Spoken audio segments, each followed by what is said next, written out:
Potencia y energía. Bueno, retomando los conceptos que ya habíamos visto, bueno, tenemos el de potencia, donde habíamos dicho que, bueno, la cantidad de trabajo desarrollado en una unidad de tiempo, es decir, qué tanto trabajo haces en determinado tiempo, a eso le llamábamos potencia, que eran joules sobre segundo, y que un joule sobre segundo era un watt. Si lo llevamos nosotros al concepto eléctrico, bueno, pues este trabajo, eh, el trabajo estará definido, el trabajo eléctrico, por el voltaje por la corriente, es decir, qué tantos electrones se mueven con la fuerza de empuje que tienen esos electrones, por el tiempo que tardan en moverse entre el tiempo que me lleva a hacer todo este trabajo. ¿Estamos de acuerdo? Entonces, resumido sería, si hago las matemáticas aquí, tiempo sobre tiempo se elimina y me quedaría que potencia eléctrica sería voltaje por corriente. Bueno, cuando nosotros conectamos un equipo eléctrico, en este equipo eléctrico, bueno, pues hay una fuente de voltaje que está empujando a los electrones para que fluyan por medio del conductor y genere un trabajo esa máquina. Bueno, la cantidad de trabajo que genera en este caso esa máquina le vamos a denominar energía consumida, es decir, la energía que consume el aparato para poder trabajar, esa parte sería la energía consumida y se mediría en watts sobre segundo, pero como una máquina trabaja por mucho tiempo o son máquinas muy grandes, pues llegan a ser miles de watts en horas. Entonces, esa energía consumida se mide en kilowatt hora. Entonces, con esto tenemos dos conceptos que son muy importantes que nos queden claro y que podamos diferenciar. Por una parte está el concepto de potencia, que es el trabajo desarrollado por una máquina en un tiempo determinado y se mide en watts. Y es V por I, eso nos queda claro. Y por otra parte está el consumo. En este caso, todas las máquinas consumen energía, es decir, necesitan energía para poder trabajar. Ese consumo está definido por la potencia que tenga la máquina y el tiempo que opere esa máquina, ¿sí? Entonces, el consumo se mide, como habíamos dicho, en watts sobre segundo, pero como es bastante tiempo y bastante potencia, llegan a ser kilowatts hora. Entonces, la potencia es el trabajo que me entrega la máquina y se mide en watts, y el consumo es el tiempo que dura trabajando esa máquina y se mide en kilowatt hora. Entonces, es muy importante diferenciar potencia y consumo. ¿Por qué le llamamos energía? Porque es la energía que consume la máquina para poder trabajar, ¿ok? Entonces, potencia, el trabajo que puede entregar la máquina en watts, y consumo, la potencia que consume por unidad de tiempo medida en kilowatts hora.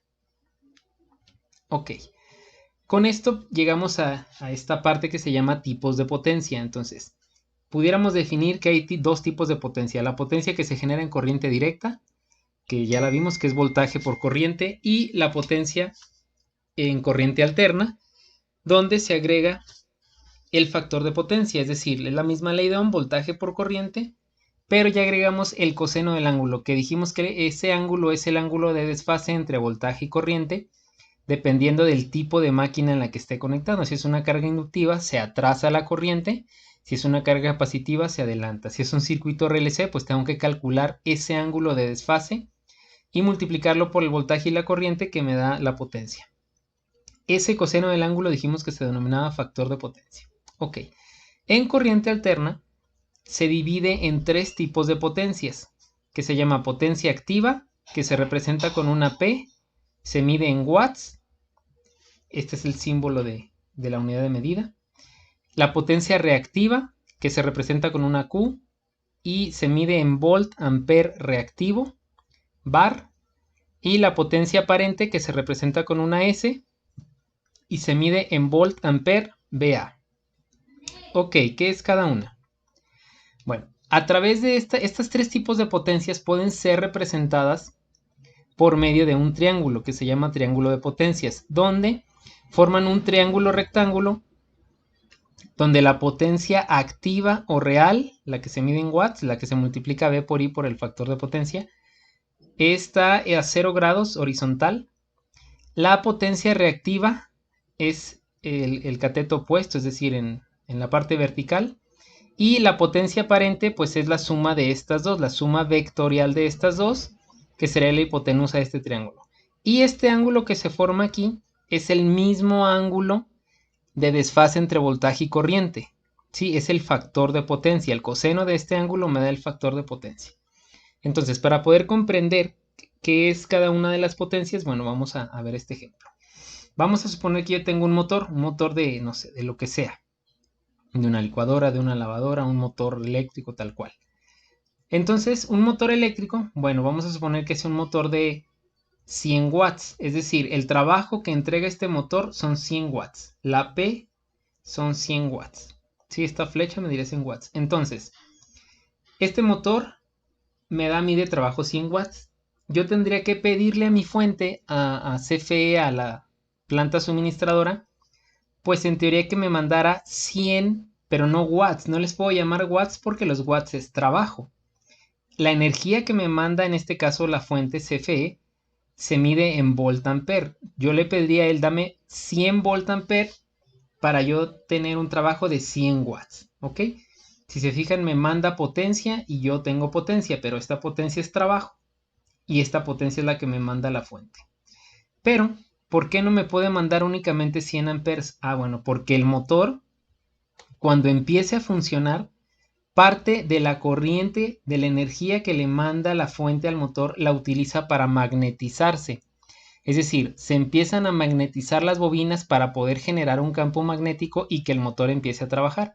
Entonces, esa potencia también me la tiene que mandar la fuente. Entonces, esta tiene que ser más grande. ¿Por qué? Porque una parte se va a ir a magnetizar el motor y otra parte se hace trabajo. Vamos a suponer que me mande 110 volt ampere. ¿Qué significaría? Que de estos 110, 100 se van a magnetizar, 10 se van a magnetizar, perdón, y 100 se van en trabajo. Esa parte o esa energía para magnetizar también es potencia. Pero como no es potencia que se hace trabajo y como tampoco es potencia que me mande la fuente para hacerla trabajo, bueno, pues se considera como otro tipo de potencia, que es la potencia reactiva. Esta potencia reactiva, ¿quién la consume? Pues las cargas reactivas, las bobinas y los capacitores. En el caso del motor, pues serían la bobina. Pero si yo no cuido esta potencia reactiva, se pueden hacer pérdidas. Es decir, si por alguna razón yo tengo muchísimas bobinas en mi circuito eléctrico, pues yo tendría muchísima potencia reactiva que me va a exigir. Entonces, esta me tiene que mandar muchísima más. Vamos a suponer, me manda 200 volt ampere, 100 se van a ir en magnetizar todas las bobinas que yo tenga y 100 se van a hacer trabajo. Entonces, si yo veo este triángulo, queda claro que esta potencia de aquí es el trabajo que va a entregar la máquina.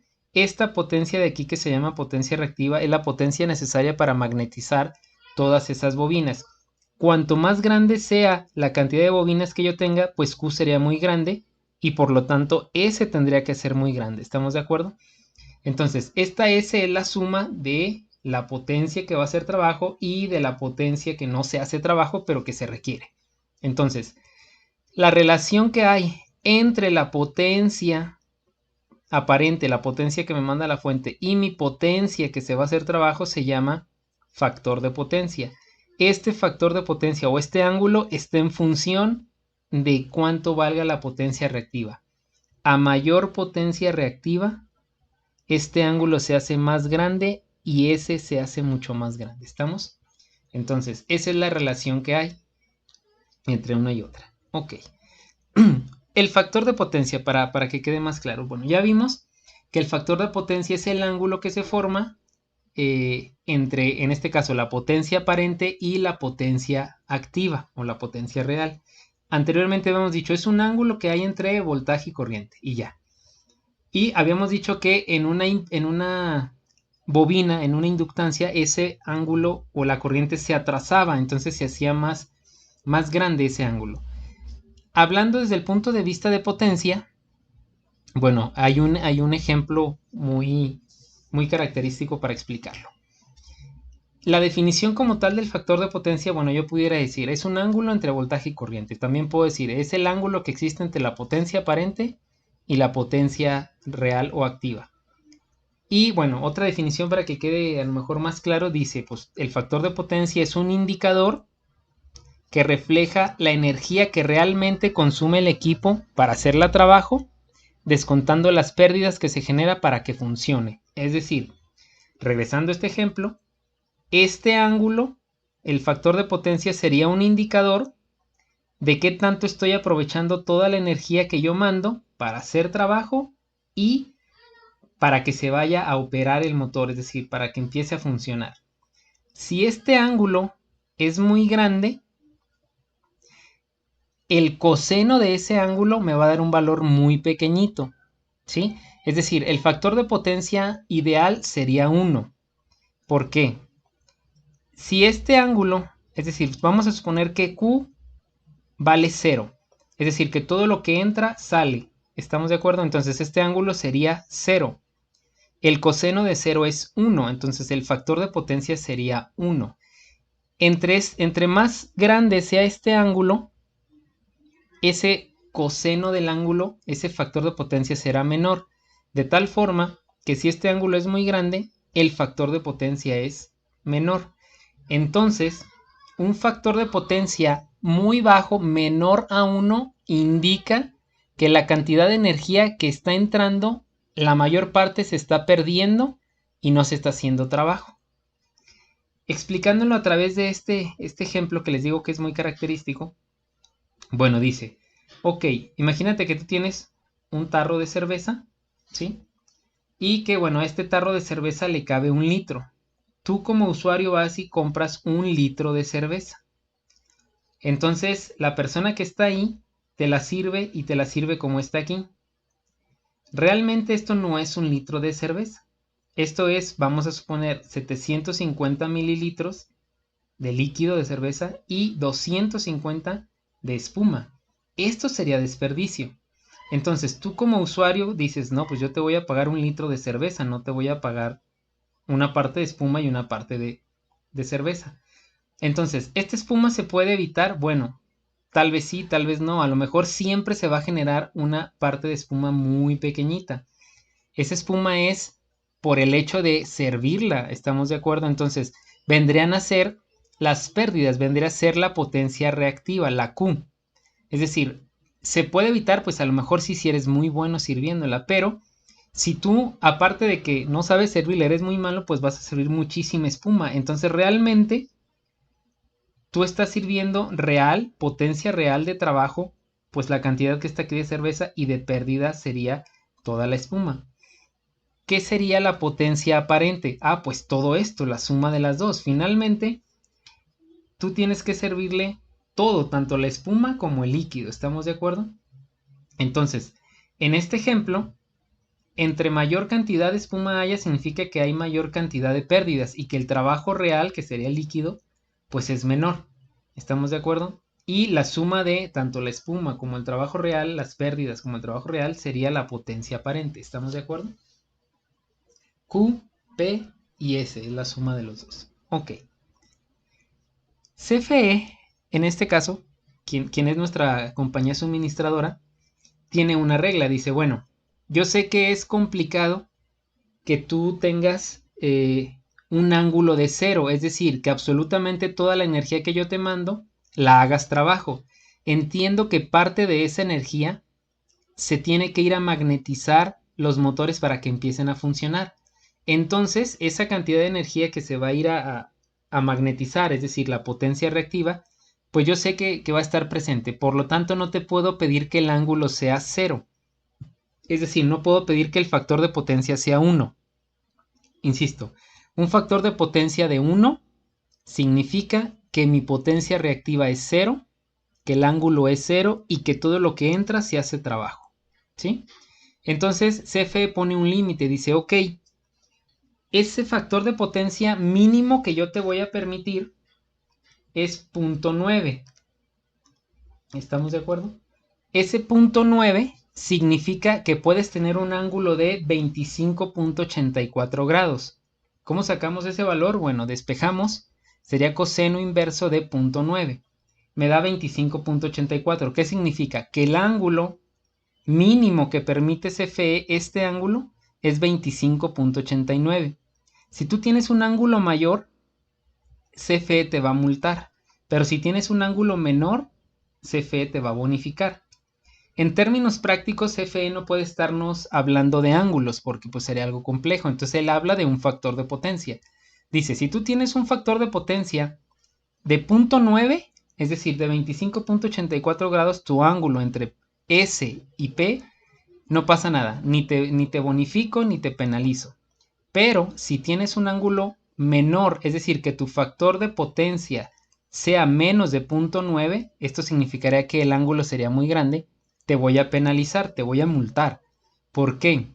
Porque esto implica más trabajo para CFE. CFE tendría que mandarles más energía para que ustedes hagan el mismo trabajo, ¿sí? Pero por otro lado, si tú tienes un factor de potencia mayor a 0.9, es decir, que el ángulo sea pequeñito, entonces te voy a bonificar, te voy a hacer un descuento en la energía, ¿sí? La pregunta sería, bueno, ¿cómo se le hace para poder determinar, uno, el factor de potencia, que ya vimos cómo se hace con el ángulo, y dos, ¿cómo le hago para mejorar ese factor de potencia?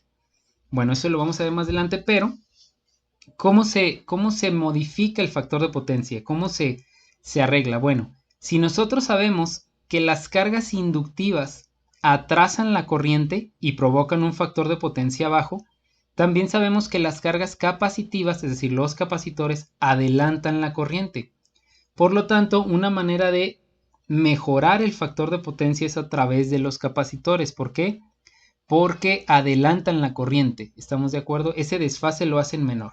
Entonces, esto es muy importante. CFE penaliza con un factor de 0.9 hacia abajo y bonifica con un factor de 0.9 hacia arriba. Aquí están los porcentajes de bonificación y penalización. Estos porcentajes se aplican sobre la energía que ustedes consuman. Si ustedes se fijan, si tienen un factor de 0.9, los penaliza con un 120%, hasta con un valor de 120%. Y si tienen un factor de potencia mayor, perdón, a 0.9, pues los bonifica con un 2.5%. ¿Ok? Muy bien. Llevando esto al ejercicio que teníamos como ejemplo en el video anterior, bueno, teníamos vamos a deducir nuestras fórmulas. Nosotros ya sabemos que potencia es V por I por el factor de potencia. Esta ya la tenemos. También sabemos que el factor de potencia es el coseno del ángulo. Si yo despejo de aquí el ángulo, el coseno pasa dividiendo y luego lo subo a la menos 1. El ángulo sería coseno inverso del factor de potencia.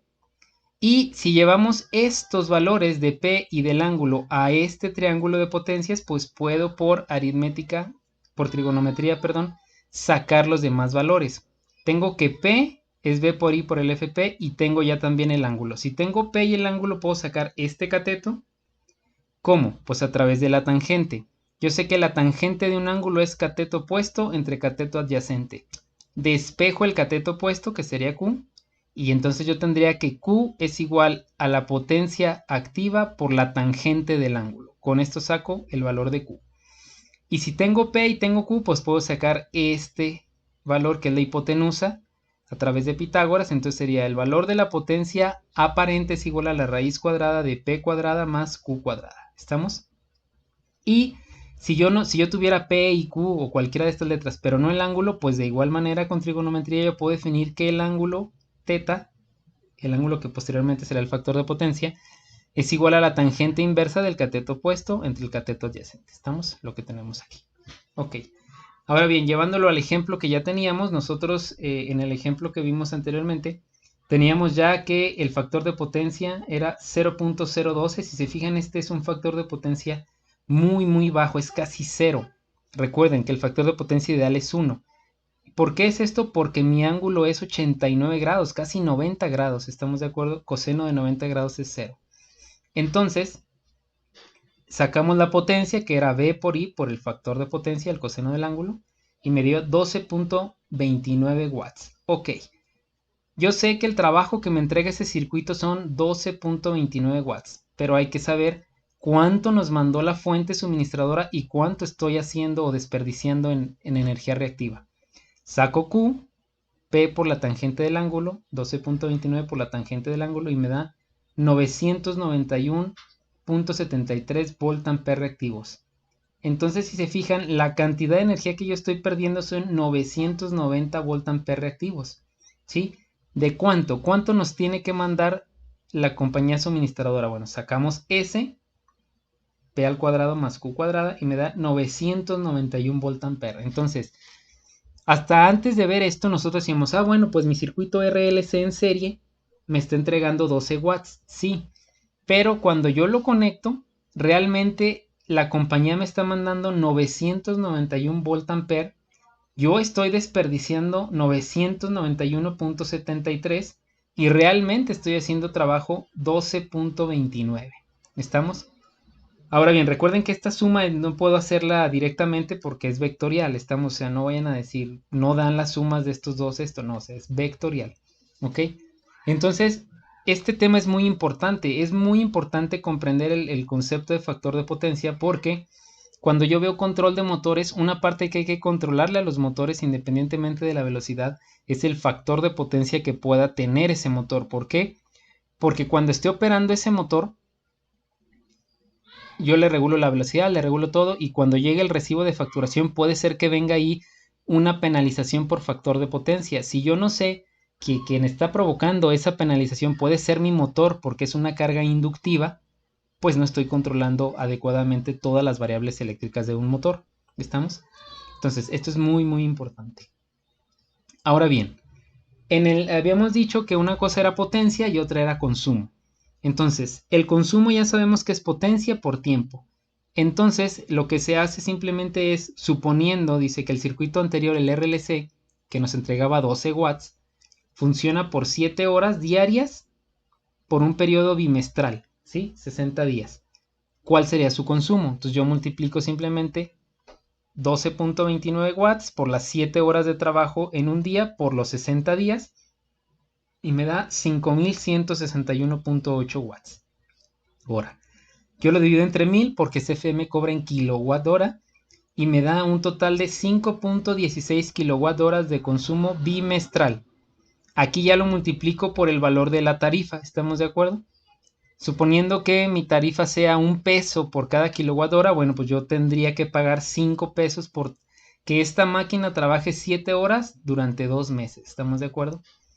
Ahora bien, esto mismo se hace con absolutamente todas las máquinas que yo tenga en mi casa, en mi empresa, donde sea. Entonces, ya como extra, uno siempre busca que este consumo disminuya, es decir, ¿cómo le hago para pagar menos? Y solamente hay dos opciones y aquí están en esta fórmula. Como es una multiplicación, es decir, son directamente proporcionales, para disminuir el consumo, que también es una variable de control en un motor, yo quiero que mi motor consuma menos energía. Bueno, lo que puedo hacer es o disminuyo la potencia del motor, que generalmente esto es complicado, porque la máquina ya viene así, o disminuyo el tiempo de uso de ese motor. O bajo la potencia, los watts, o bajo el tiempo, las horas. Y de esa manera pudiera disminuir el consumo. Entonces, recapitulando de estos conceptos muy importantes, bueno, potencia, el trabajo que entrega la máquina, consumo, el trabajo entre el tiempo, cuánto tiempo lo tengo trabajando, los tres tipos de potencia real o activa, potencia reactiva y potencia aparente. La potencia real es la potencia V por I por el factor de potencia, lo que es realmente se hace trabajo. La Q, la potencia reactiva, es la potencia necesaria para magnetizar las bobinas de una carga inductiva. Y la S es la potencia aparente, la suma vectorial de la potencia real y la potencia reactiva. Y ya dijimos que el factor de potencia era un indicador que refleja cuánto realmente se está aprovechando de esa potencia aparente en trabajo. ¿Estamos? Entonces, de esta manera, estos son los conceptos que tenemos que tener muy, muy claros.